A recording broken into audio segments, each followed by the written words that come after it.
Welcome to our ninth session of the Braces Coconut Challenge.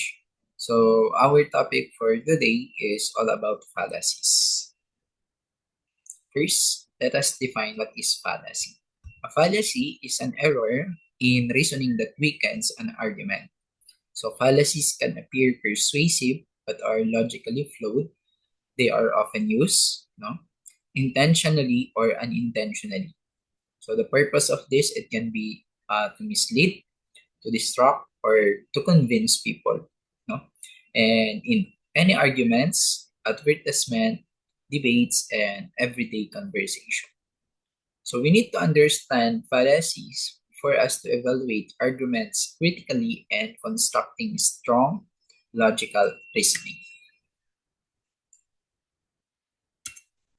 So there are different types of fallacies, and it is divided into several types. So based on how they mislead or distort the meaning or the reasoning. So first we have the fallacies of relevance. The second is the fallacies of presumption. The third one is the fallacies of ambiguity. And the fourth one is the fallacies of weak induction. It occurs when the argument's premise are irrelevant to the conclusion. So take note, the premise is the first ad hominem or against the person. So it is attacking the person making the argument.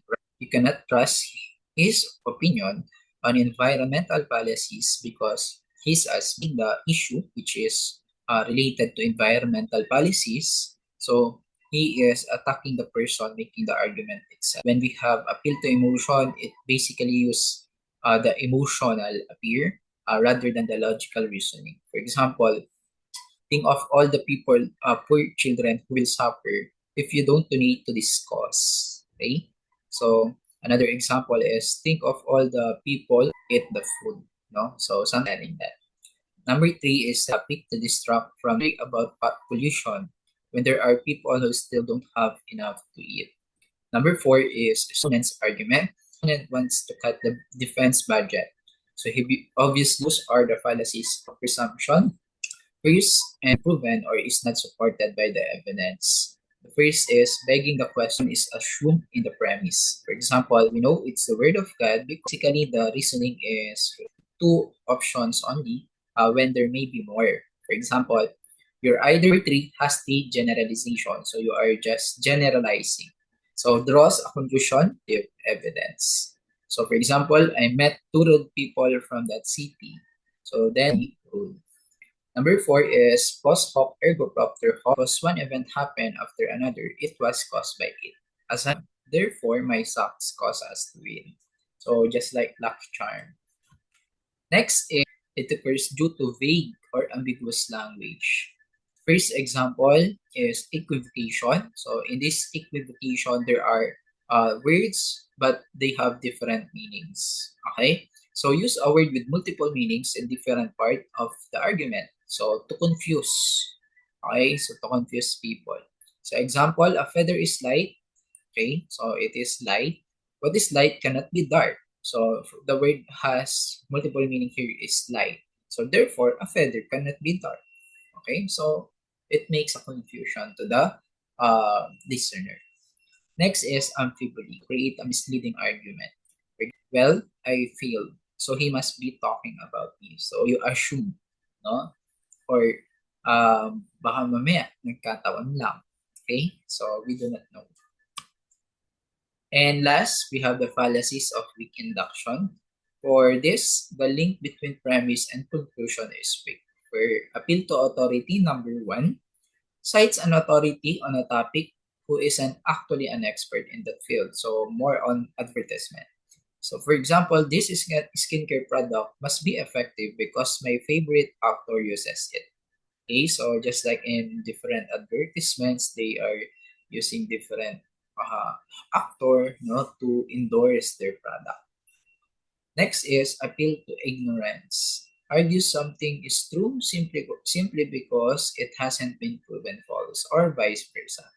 So example, no one has proven aliens don't exist. So they must be real. Okay. Number three, slippery slope. argues that a small first step will inevitably lead to extreme. If we allow students to redo assignment, they'll soon expect to pass without doing any work, or they will be abusing it. No? So that is as far as list of fallacies. So let's have an example and exercise for each statement. So how can you argue your point about healthy eating when you eat pizza for lunch? Okay, so what type of fallacy is that? 5 seconds or attacking the person. Okay, next now we'll end up I 2, 1. The answer is slippery slope, because it can cause a small step can cause bigger consequences. Statement number 3, he's a doctor, so he must know the best way to invest your money. So there's no connection. Number 3, that is 5, 4, 3, 2, 1. So that is appeal to authority. Okay, because doctor doesn't have a connection or link, no, in investing money. Number 4, statement. The senator says we should fund education, but he just wants to raise our taxes.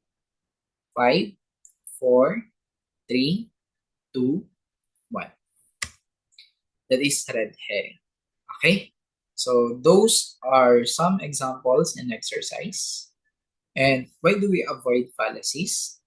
Because fallacies, no, for us to strengthen reasoning, recognizing fallacies helps in constructing sound argument and avoiding weak or misleading reasoning. So it also enhances critical thinking. So being able to spot fallacies sharpens one's ability to evaluate information critically. And lastly, it improves communication. Avoiding fallacies allows for clearer and more persuasive argument, whether in writing or speech. Now, to summary, fallacies are flaws in reasoning that weaken arguments and can mislead an audience. So there are different types of fallacies. First, we have relevance-based fallacies, presumption fallacies, ambiguity fallacies, and weak induction fallacies. So recognizing fallacies enhances critical thinking, argumentation, and also effective communication. So that would be all for our session. Thank you for listening.